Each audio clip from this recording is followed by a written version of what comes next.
My dear, sometimes life takes the sharpest turns at the softest moments. You think you're headed toward a forever kind of love, and then bam, it cracks clean open.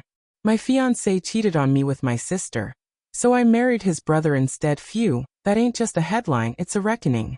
If you've ever been blindsided by someone you trusted, or found grace in the unlikeliest of places, this story's for you. So go on and subscribe, leave me a little note below, and share this tale with someone who might need to remember. Sometimes the end of a dream is the beginning of truth. Now come sit with me. Let's go back to where it all began.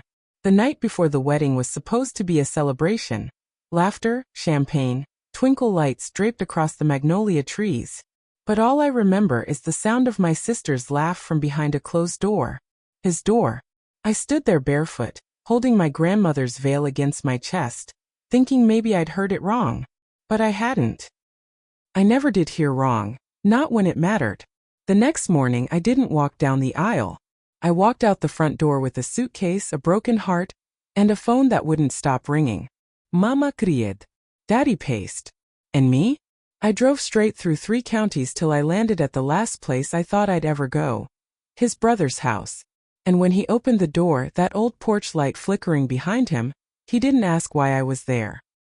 He just said, "I wondered when you'd find your way here." You ever sit on a porch swing long after the sun's gone down, and feel like the world's been holding its breath just for you?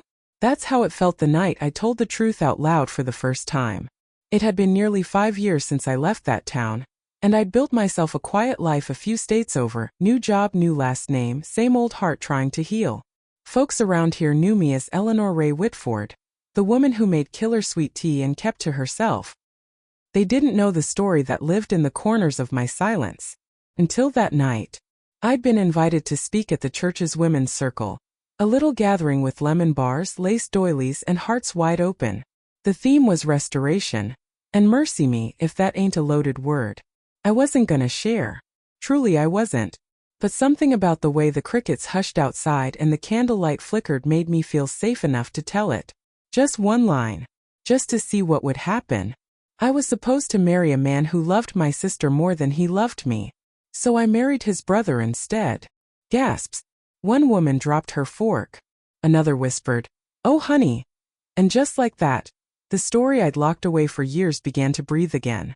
That's why I'm telling it now, to you. Because someone out there's walking through betrayal and thinking they won't survive it. But my dear, you will. You might even find something steadier, kinder, waiting on the other side. I was 27 when I met Caleb Monroe.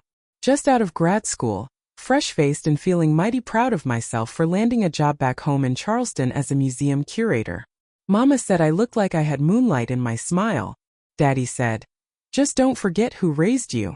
Typical Southern father speak, wrapped in gruff affection. Caleb was the kind of man who turned heads without trying.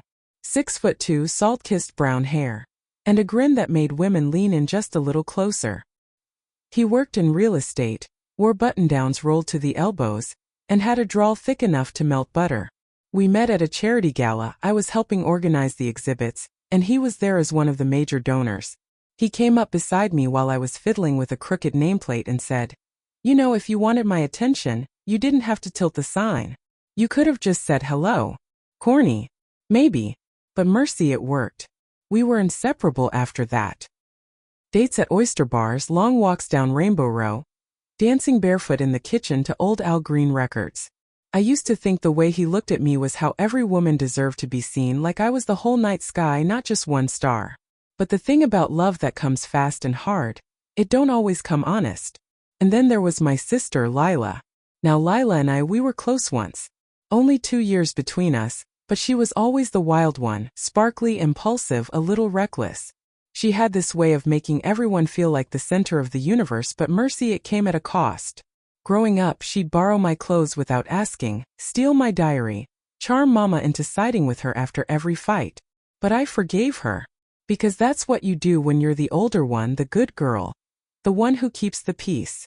When Caleb proposed to me, on a boat under the stars no less, it felt like all the pieces had finally clicked into place. Called Lila first. She squealed, cried, told me I deserved every happiness. She offered to be my maid of honor without waiting to be asked. I said yes. And just like that, the countdown to the wedding began. We planned that wedding like it was a second job. Mama dusted off her lace gloves, Daddy grumbled about the guest list, and Lila threw herself into every detail like it was her own. She'd show up with stacks of bridal magazines, fabric swatches, cake samples, always ready with a smile, always just a little too involved. I remember one afternoon in particular, late spring, azaleas blooming along the garden fence. Lila came over with a box of shoes I hadn't asked for. "Try these," she said, pushing them into my hands. "They're so you."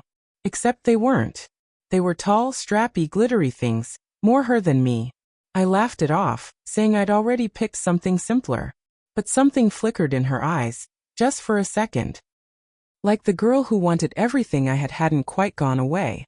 Caleb, for his part, never showed a hint of suspicion.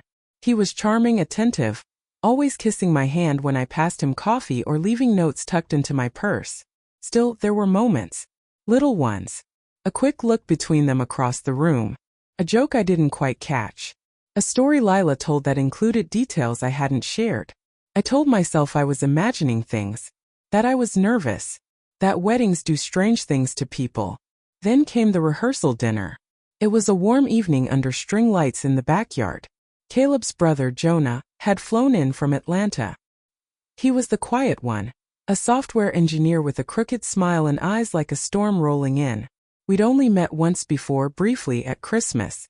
I remembered thinking he looked at the world like it had disappointed him too many times.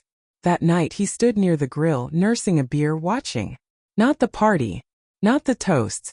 Watching Caleb. Watching Lila. And at one point, when I brought him a fresh plate of ribs, he leaned close and said, "You sure about this?" I laughed, thinking he was teasing. Cold feet are normal, right? He didn't smile. Just said, "Not if it's your gut talking." I didn't know then that Jonah had seen something I hadn't. Or maybe refused to see. I didn't know that he'd carry the weight of that night for years. Or that he'd be the one waiting when everything fell apart. But mercy. Life has a way of folding back in on itself when you least expect it. The morning of the betrayal began like any other. A soft southern sunrise stretching golden over the pines, the air thick with jasmine and expectation. I woke in my childhood bedroom, the old quilt tucked under my chin, and for a fleeting moment, I believed in the fairy tale. Mama had made grits and eggs, humming gospel hymns in the kitchen like she always did when nerves got the best of her. Daddy read the paper, flipping pages with more force than necessary. Lila breezed in, radiant in a silk robe that matched the bridesmaids' dresses I'd picked out. She kissed my cheek and called me a vision. But her eyes, they didn't quite meet mine. That morning was a blur of curling irons, photographers, and laughter too loud to be real. I put on my dress, ivory lace, hand-stitched buttons down the back. My heart pounded steady. I told myself the nerves were normal. That I was just anxious to see Caleb, to take that walk down the aisle, and begin the rest of my life. It wasn't until I went to fetch my veil, the one my grandmother had worn when she married my grandfather, that everything stopped. I found it on the floor of the guest room, wrinkled, forgotten, and from the other side of the door I heard them. A laugh. Hers. A murmur. His. I froze. My hands went cold, the veil falling again from my grasp. The voices weren't clear, but they were close. Too close. Then a hush. A kiss? A whisper? I knocked. Silence. Then Lila's voice, too cheerful. Just a sec. I don't remember walking away. Just that I ended up outside, barefoot in the dew-wet grass, the veil clutched like a lifeline. And Jonah, he found me there. He didn't say anything, just handed me a jacket and stood beside me like a wall against a storm. After a long pause I asked, "Did you know?" His jaw clenched. I suspected. I looked at him then, really looked. And I saw it. The sorrow, the guilt, the anger. Not just for me, but for what had been broken between brothers. "Why didn't you say something? Would you have listened?" I didn't answer. Because the truth was I wouldn't have. Not then. The wedding never happened. And the explosion it caused would send shockwaves through every corner of our family. When I walked back into the house, I didn't make a scene. Didn't scream or cry or throw anything. I simply asked Lila to come with me upstairs. Caleb followed without a word. Mama was fussing with the flowers and didn't notice a thing. Daddy was outside talking to the preacher. Once the door shut behind us, I turned to them, my voice low, shaking. How long? Lila blinked. Ellie, what? I raised the veil, still damp from the grass, still wrinkled from wherever they'd laid it down. How long? I repeated. Caleb, to his credit or shame, didn't lie. He sat on the edge of the bed and rubbed the back of his neck. 3 months. Lila started crying then. Big, wet tears like she was the one whose life had shattered. It wasn't supposed to happen, Elle. Just it started with one kiss. One mistake. I laughed. A bitter, broken thing. You don't trip into 3 months of secrets, Lila. Caleb looked up at me, eyes heavy with regret. I never stopped loving you, Ellie. I got confused. Confused. I whispered. You're marrying a woman and sleeping with her sister, and you call that confused? He didn't have an answer. I walked out. I passed Mama without a word. She caught my arm, but I pulled free. She must have seen it in my face, something final. Something wild. I found Daddy on the porch. He was still in his undershirt, talking low to the preacher. When he saw me, his face fell. What's happened? I'm not getting married today, Daddy. He didn't ask why. Just nodded once and pulled me into his arms like I was still his little girl. All right then. That's when everything started unraveling. The guests were arriving. The flowers were still being set. And inside that house, a family broke open. Lila tried to follow me out the front door, mascara streaking her cheeks. Ellie, please. Don't leave like this. Jonah appeared then. He stepped between us, not aggressive, just solid. A line drawn in flesh and bone. She asked you not to follow. Lila faltered, looked at him like he'd betrayed her too. You don't understand. Oh, I understand just fine, he said, his voice low. Go back inside. And I drove. Nos choose. No plan. Just a gas tank half full and a heart emptied out on the passenger seat. I didn't know where I was going, but my hands took the wheel and led me straight to Jonah's place 2 towns over. I sat in his driveway for a good 10 minutes, wondering what in God's name I was doing. Then the porch light flicked on. He opened the door, leaned against the frame like he'd been waiting. I wondered when you'd find your way here, he said. And just like that, the next part of my story began. Jonah's house sat on a quiet stretch of road where the trees arched high overhead like a chapel ceiling. It was a modest place, brick single-story with wind chimes made of old spoons tinkling in the breeze. Nothing fancy, but it felt like safety. When I stepped inside, the first thing I noticed was the silence. No television blaring. No voices raised. Just the soft hum of a ceiling fan and the scent of cedar and clean laundry. He took my bag without a word and pointed toward the guest room. You don't have to talk, he said gently. But you don't have to be alone either. That night I lay awake on crisp cotton sheets, staring at the ceiling, replaying it all. The kiss I never saw. The look in Lila's eyes. Caleb's silence. My own denial. Grief is a strange creature, my dear. It don't always look like tears. Sometimes it shows up as numbness. Sometimes anger. And sometimes, it feels like floating in the dark with no gravity to hold you down. Over the next few days, Jonah and I moved like ghosts around each other. He made coffee in the mornings. I swept the porch. We didn't say much. Just existed in the same space like 2 souls too bruised to reach out. But slowly a kind of rhythm found us. We cooked dinner together. Him chopping vegetables with military precision, me humming low as I stirred the pot. We watched old movies on his beat-up couch. I started leaving little notes on the fridge. Buy more creamer, your turn to pick the movie, thanks for the quiet. He started responding. Creamer bought. Hope you like sci-fi, you're welcome for always. And then one night, about 2 weeks in, I woke to find him outside on the porch, cigarette in hand, the ember glowing like a lighthouse. I stepped out barefoot, wrapped in a blanket. Couldn't sleep. I asked. He didn't turn. Not since Christmas. I sat beside him, the blanket brushing his arm. That's when you found out? He nodded. Caught them at Caleb's condo. Didn't know what to do with it. Thought maybe they'd end it. Thought it wasn't my place to ruin your wedding. I swallowed hard. You should have told me. I know, he said, voice thick. But I didn't want to be the villain. I looked at him, then really looked. Saw the grief under his calm, the weight he carried for not saying enough, not doing more. You weren't the villain, Jonah, I whispered. They were. He dropped the cigarette into the ashtray and turned to face me fully. Then why does it still feel like I failed you? And mercy, that was the first time I cried. Not for Caleb. Not for Lila. But for the part of me that still believed people could be better than they were. The tears that night came slow and quiet, like the kind you don't even realize you've been holding. Jonah didn't try to hush me or fix it. He just sat there, his arm brushing mine, letting me unravel without shame.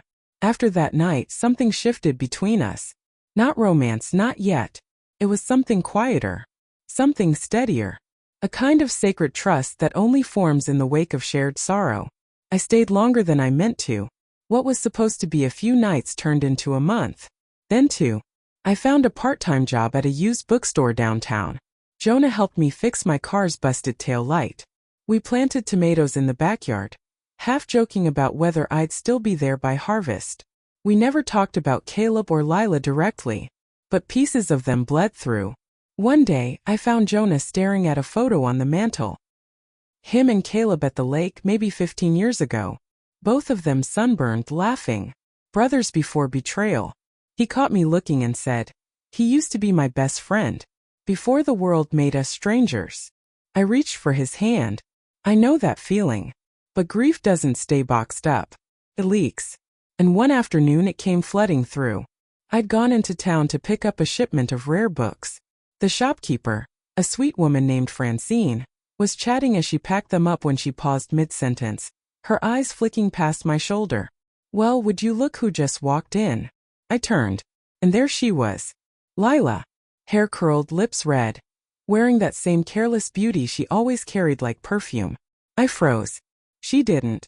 "Ellie," she said, as if she'd run into me at a church potluck. "Been trying to find you." Francine gave a polite excuse and disappeared to the back. I turned fully to face her. "You found me. Now what?" Lila fidgeted, clutching her purse too tightly. I didn't come to fight. I just wanted to say I'm sorry." I laughed. "Sorry you cheated with my fiancé? Or sorry you didn't hide it better?" She winced. "It wasn't just me, you know. Caleb isn't here," I snapped. "And I don't care what his reasons were. You were my sister." Tears welled in her eyes, but I'd seen them before. "I miss you," she whispered. "Well," I said, steady now, "you'll have to miss me from a distance." I turned and walked out, heart pounding, hands shaking. When I got back to Jonah's, I found him in the garage, oil on his hands, music playing low. I didn't speak. I just walked up, pressed my forehead to his chest, and let his arms wrap around me like home. That night, for the first time, I realized I wasn't healing alone. And that maybe, just maybe, love didn't have to start with fire to still be real. It was a humid July evening when the storm finally broke. Not the kind with thunder and lightning, but the kind that brews inside you for too long and finally demands release. I'd been living at Jonah's for 4 months by then. Long enough for the town to start whispering. Long enough for Mama to start writing letters instead of calling. Each one edged with guilt and scripture. "You've made your point, Eleanor," one letter read. "But don't throw away your whole family just to prove it." I didn't reply. I couldn't. Because there was a crack in me, wide and humming, and it didn't know how to close. Jonah noticed it too. He'd grown quieter, more careful around me. And one night after dinner he finally asked, "What are we doing?" I looked up from my plate. "What do you mean?" "This," he said, gesturing between us. "You're here. We share a life now, but we don't talk about it. Not really." I pushed my food around. It's easier not to. But easier doesn't mean better. I stood, too fast. "You think I don't know that? You think I haven't thought about what this looks like? To the world? To my family?" His eyes softened. "I don't care what they think, Ellie. I care what you feel. Do you want to be here?" I opened my mouth and closed it again. Because I did. And I didn't. Because the grief hadn't finished its work in me yet. Because I still dreamed of Lila's face some nights, and Caleb's voice, and the version of me who thought love was safe. "I don't know," I whispered. "I don't know anything anymore." And that's when Jonah stood. He didn't yell, didn't beg. He just said, "Then maybe it's time you figure it out." The next morning, I packed a bag. He didn't stop me. He just held the door open, eyes heavy, and said, "When you know where to find me." I drove away with tears burning tracks down my face, the kind you cry when you've broken your own heart trying to protect what's left of it. I didn't know where I was going, only that it was time to go. I ended up in Savannah, the city where moss drips from the trees like secrets and the streets echo with old music. I rented a room above a bakery run by a widow named Ruth, who reminded me of my grandmother, sharp-eyed, slow-speaking, and unbothered by silence. I spent the first week wandering, the river walk, the cemeteries, the little antique shops that smelled like time. I bought a journal and started writing again. Not about Caleb, not about Lila, not even about Jonah. I wrote about myself, the girl who once wanted to please everyone, the woman who stood outside a closed door with a veil in her hand, the version of me who'd come undone and started putting herself back together, piece by honest piece. 2 weeks passed. Then 3. One night, I sat in a cafe with live jazz spilling through the windows, and I saw a young couple at a table across from me, she in a yellow dress laughing, he reaching for her hand like it was instinct. And I thought, I want that. Not the fairy tale, not the sweeping gestures, just the quiet reaching, the daily choosing. I miss Jonah. Not like a wound, but like a home you've been away from too long. The next morning, I wrote Mama a letter. I'm not angry anymore. I'm not trying to make a point. But I am trying to live in truth. I don't know if I'll ever come back the way you want me to, but I hope someday you'll see the woman I've become and be proud of her anyway. I mailed it with shaking hands. Then I packed my things, thanked Ruth for the shelter, and drove home. Not to my childhood house, not to the echoes of betrayal, but to the man who'd stood beside me when the world cracked open. When I pulled into Jonah's driveway, the porch light was off, but the door opened before I could knock. He didn't say a word, just looked at me, searching. And I said, "I know now." His eyes closed for a breath, and when they opened, they were wet. "Then come in," he said. And I did. The kiss we shared that night wasn't passionate or frantic. It was reverent, like a prayer whispered in the dark after a long silence. Falling into love with Jonah wasn't like slipping, it was like returning, like remembering the words to a hymn you hadn't sung in years. But the world doesn't sit quiet while your heart heals. It watches, it whispers, and sometimes it bites back. Word spread fast. The first call came from Aunt Martha, her voice sharp like pruning shears. "Ellie Ray Whitford, I just heard you're shacking up with Caleb's brother. Is that true?" I took a breath. "I'm not shacking up, Aunt Martha. I'm building something." She clucked her tongue. "Lord have mercy. What would your grandmother say?" I smiled then, soft but firm. "I think she'd be proud I chose peace." The calls kept coming, friends, cousins, church ladies. Some were kind, some were not. But I didn't waver. I saw Caleb once, weeks later, at the farmer's market. He looked older somehow, like regret had taken up permanent residence behind his eyes. He approached slow, careful. "Ellie," he said, voice like wet gravel. "You look good." I tilted my head. "And you look like a man who lost more than he realized." He winced. "I didn't mean for it to happen the way it did." "I know," I said. "That's what makes it worse." He looked past me, at the booth where Jonah waited with our bags of produce. His jaw twitched. "I never hated you," Caleb said. "I believe that," I replied. "But you never loved me enough to choose me either." He didn't argue. He just nodded once, then turned and walked away. Closure didn't come with a grand confrontation or shouted apologies. It came in the silence that followed, in the weight that lifted off my chest as I walked back to Jonah, who didn't ask what was said. He just took my hand and kissed my knuckles like it was the most natural thing in the world. That night, I stood at the kitchen window while he washed dishes. The porch light cast him in gold, and something inside me settled. I didn't get the wedding I'd planned, but maybe, just maybe, I'd stumbled into a kind of love I never knew I needed. We didn't rush to put labels on things. There was no big "will you be mine?" moment, no Facebook status updates, no engagement ring glittering on my hand. What we had was quieter, stronger. The kind of love that brewed slow, like a pot of gumbo, layered, rich, comforting in ways you don't expect until it's all you crave. But even good love stirs up dust. Mama came by unannounced one Sunday after church. I saw her car before I heard the knock. Jonah was in the backyard tending the tomato vines. I opened the door, heart thumping like a drumline. She stood there, Bible in hand, pearls at her neck, face pinched. "May I come in?" I stepped aside. She sat on the edge of the couch like it might swallow her whole, eyes scanning the room. Pictures of Jonah and me at the lake, his reading glasses on the coffee table, the mug that said "World's okayest brother." "I saw Lila yesterday," she said at last. I stayed silent. "She's not doing well," Mama added. "Drinking too much. Going out with the wrong sorts. Says you hate her." I looked at my hands. "I don't hate her, Mama. I just don't trust her anymore." Mama's eyes softened, barely. "You and Jonah, it's serious?" I met her gaze. "It's steady. It's kind. And for the first time in years I feel safe." She nodded slowly, lips pursed. "Your father would have had words." "Well," I said gently, "he's not here to say them." That silenced the room.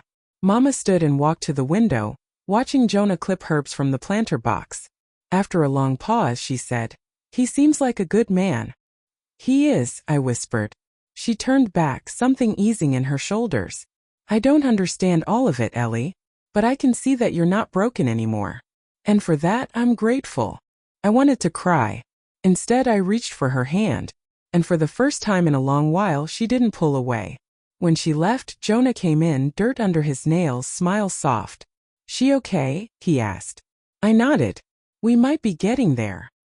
He touched my cheek, thumb grazing the place where the tears hadn't yet fallen. "You're allowed to be happy, Ellie," he said. "And mercy." I believed him. That fall, the air turned crisp early. The kind of cool that makes the windows sweat in the morning and sends leaves spiraling like old love letters across the yard. I found myself craving stillness. We'd settled into something easy, me and Jonah. He made coffee before I woke. I folded his t-shirts the way he liked. We planted mums by the mailbox. We listened to records on Sundays. It wasn't fireworks, it was something better. Something rooted. But even in comfort, the ghosts still stirred. One night, after Jonah had fallen asleep, I sat alone on the porch swing, wrapped in my old cardigan. The stars above looked like they'd been scattered on purpose. And all I could think about was how different my life had become from what I imagined. There were no white gowns or church bells. No photo albums filled with the Monroe family smiling around a wedding cake. Lila wasn't by my side. My daddy wasn't walking me down any aisle. But I didn't miss the wedding anymore. I missed the girl I used to be. The one who thought love had to be proven through pain, who thought forgiveness meant forgetting. I opened my journal and wrote, "There's a kind of peace in letting go of the version of your life that never came true. It leaves room for the version that might actually save you." I closed it and looked out at the tomatoes, now wilting in the cold. Some still clung to the vine. Others had let go. I understood both. Later that week, I visited my old family home. Mama had invited me to Sunday supper. I hadn't been back since the wedding. That wasn't. The house felt smaller. The wallpaper more faded than I remembered. Time has a way of peeling the shine off things you once saw through love's lens. Lila wasn't there. "I didn't tell her you were coming," Mama said as we cleared the dishes. "Didn't want to make it a scene." I nodded. Before I left, I wandered into my childhood bedroom. The posters were gone. The books packed away. But the bed, my bed, was still there, neatly made. Tucked beneath the pillow I found a photo. Me and Lila, aged 10 and 8, covered in mud from some backyard adventure, grinning with the kind of joy you don't fake. I sat on the edge of the bed and let the weight of it all wash over me. The betrayal. The silence. The ache. I didn't cry. I just whispered, "I forgive you." And for the first time I meant it. After that visit, something inside me loosened, like a knot that had finally agreed to untie itself. I didn't tell Jonah right away. I kept it close, like a small flame cupped in my palms. Forgiveness isn't a grand gesture, my dear. It's a quiet decision made 1,000 times until it becomes real. But Jonah noticed the shift. "You're softer lately," he said one morning over toast. Not sad. Just settled. I smiled. I think I stopped waiting for an apology that might never come. He nodded, his eyes kind. That's when healing begins. And mercy me, he was right. I started walking every morning, early, before the sun burned the dew off the grass. Just me and the hush of the world waking up. Sometimes I talked out loud, like the wind might carry my words to the parts of my heart still mending. One morning, I passed a woman sitting on a bench by the pond, crying softly. I paused, uncertain. Then I sat beside her. She didn't look up. Just said, "He left last night. Took the dog too." I didn't ask for details. I just offered a hand. Sometimes that's all we need, to know we're not the only ones who've had our lives cracked open. That's when I knew. What I'd lived through, what I'd survived, wasn't just my story. It was a story, one worth telling. I began writing in earnest then. Not just in my journal but in a manuscript. I wrote about betrayal and family, about heartbreak and second chances, about love that arrives like a whisper and forgiveness that blooms slow as spring. I didn't know if anyone would ever read it, but that didn't matter. It was enough that I was no longer hiding from it. One night I read a few pages to Jonah. He listened in silence, eyes locked on mine the whole time. When I finished, he reached for my hand and said, "That's the bravest thing I've ever heard." And mercy, I believed him, because loving again is brave. But telling the truth? That's what sets you free. It was a late winter morning when I woke to find Jonah gone from bed but not from the house. I followed the scent of cinnamon and found him in the kitchen, hair tousled, wearing that old gray t-shirt with the tiny hole near the collar. He was baking. "You okay?" I asked, rubbing sleep from my eyes. He looked up, cheeks dusted with flour. "Couldn't sleep. Figured I'd make something sweet." And there it was again, that softness. That steady kind of love that doesn't announce itself but builds a life one quiet act at a time. I stepped closer, watching him knead the dough like it was something sacred. "What are we making?" He glanced at me, smile tugging at the corner of his mouth. "Cinnamon rolls. Thought we might need something warm today." He meant more than breakfast. He always did. Later that morning, as the oven warmed the house and the scent wrapped around us like a hymn, Jonah cleared his throat. "I've been thinking," he said carefully, "about us. About everything." I turned to face him, heart steady but alert. "I know it's messy," he continued. "I know we came together in the wreckage of something awful. But I want you to know, I'm not just here because Caleb isn't, or because you were hurting. I'm here because I choose you. Every day. And I want to keep choosing you. For the rest of our days." He pulled a small box from his pocket, plain, smooth wood, no velvet or diamonds or fanfare. Inside was a simple gold band. No speech. No kneeling. Just eyes that told the whole truth. I didn't cry. Not then. I just said, yes. Because sometimes after the storm you don't want fireworks. You want a porch light that's always on. We didn't tell many people. Not at first. But word, as it always does, found its way to Lila. She showed up the next afternoon. Not in fury. Not even in apology. Just quiet. She stood on the porch, thin coat clutched around her, and said, "So it's true." I nodded. "It is." She looked down, then back at me. "Do you hate me?" I thought about that. About the years lost, the nights I'd cried her name like a question. "No," I said. "I don't hate you. But I don't know if I can ever let you close again." She nodded, eyes glassy. "That's fair." Then she reached into her coat pocket and handed me something. Our childhood photo, the same one I'd found at Mama's house. She'd written something on the back. "We were good once. Maybe someday we can be again." She didn't stay. But that offering, that olive branch, felt like the beginning of something softer. Not repair. Not yet. But maybe the path toward it. We married in early spring under a dogwood tree just beginning to bloom. No aisle, no bridesmaids, no suits or speeches. Just Jonah, me, the breeze, and a justice of the peace who smiled like she'd seen 1,000 beginnings but knew this one was different. Jonah wore a white linen shirt, sleeves rolled. I wore a pale blue dress that danced in the wind. I held a bouquet of wildflowers I'd picked that morning with my bare hands. When the woman asked if we wanted to say our own vows, I nodded. I looked at Jonah and said, I used to think love had to hurt to be real, that it needed grand gestures and sacrifice and some sort of movie ending. But then I met you and you taught me that real love is quiet, steady. It shows up every morning, even after the storm. He took my hands and replied, I didn't know how to love someone until I learned how to stand beside them. Not fix, not rescue, just stay. You let me stay, Ellie. And I will, for every day you'll have me. We kissed and the dogwood shook with wind and blessing. Afterward, we walked to the lake with a thermos of coffee and a basket of muffins from Ruth's bakery. No reception. No music. Just peace. Later that week, we invited Mama over. She brought peach pie and didn't comment on the lack of church bells. Instead, she hugged Jonah and whispered, Thank you for protecting her heart. He didn't answer, just nodded, eyes a little wet. I could see her trying. Still clinging to old ideas but letting the new ones take root. Lila sent a card. Inside, Congratulations. I mean it. You deserve joy. It wasn't enough, but it was something.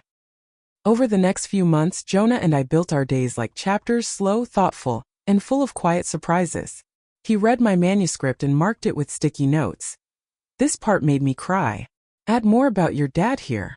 This is your heart on paper. We planted a magnolia tree in the front yard. I named it Grace, because that's what this was. Not a victory, not revenge, not even redemption.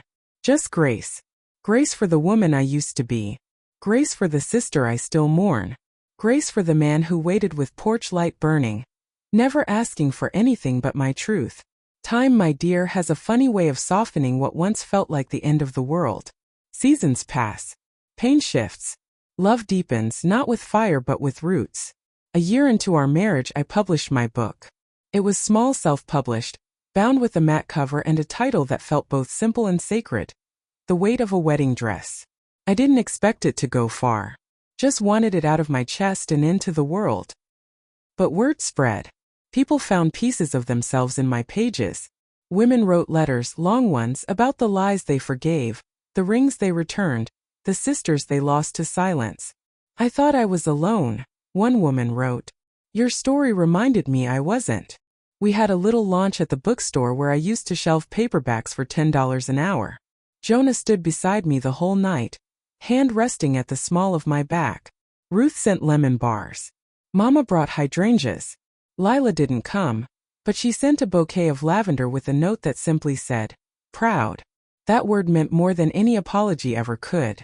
Jonah and I moved into a new house, a white cottage with blue shutters and a wraparound porch.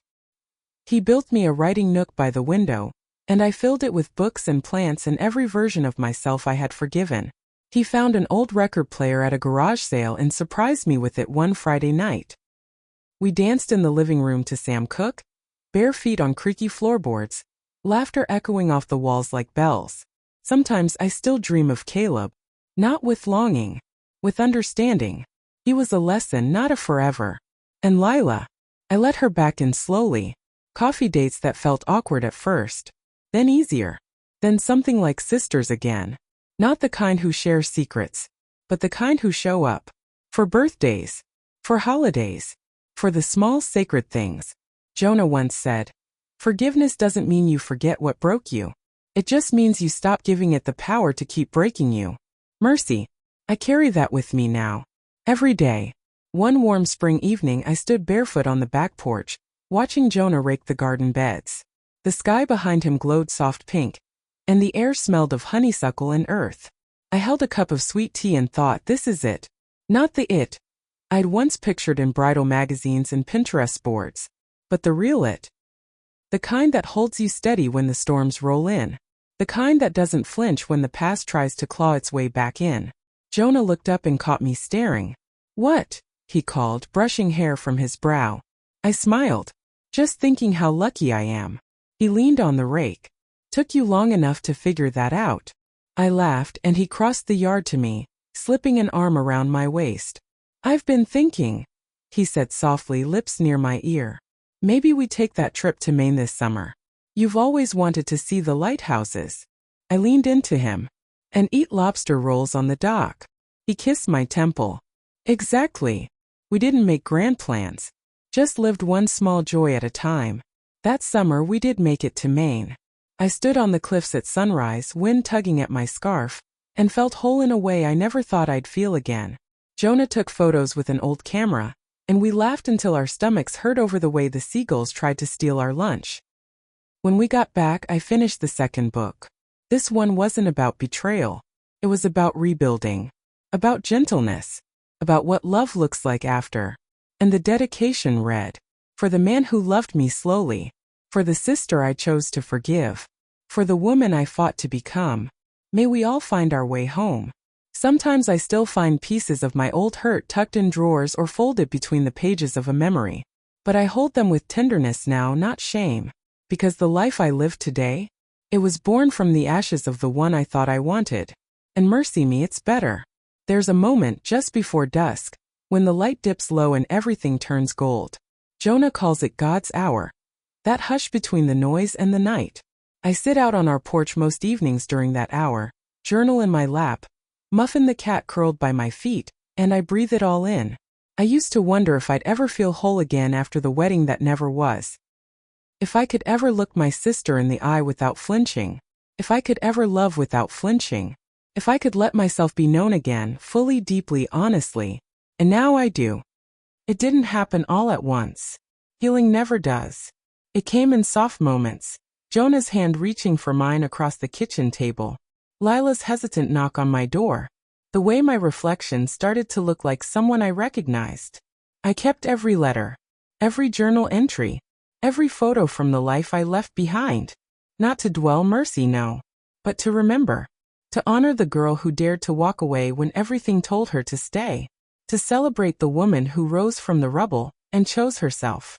If you told me, on the day I stood outside that guest room door holding my grandmother's veil, that my future would look like this, I'd have cried, then laughed, then told you, God bless, I hope you're right. And now, I sit here in the golden hour light, pen in hand, husband humming from the kitchen, and I whisper into the breeze that carries my words. Thank you. For the pain. For the lesson. For the love I never saw coming.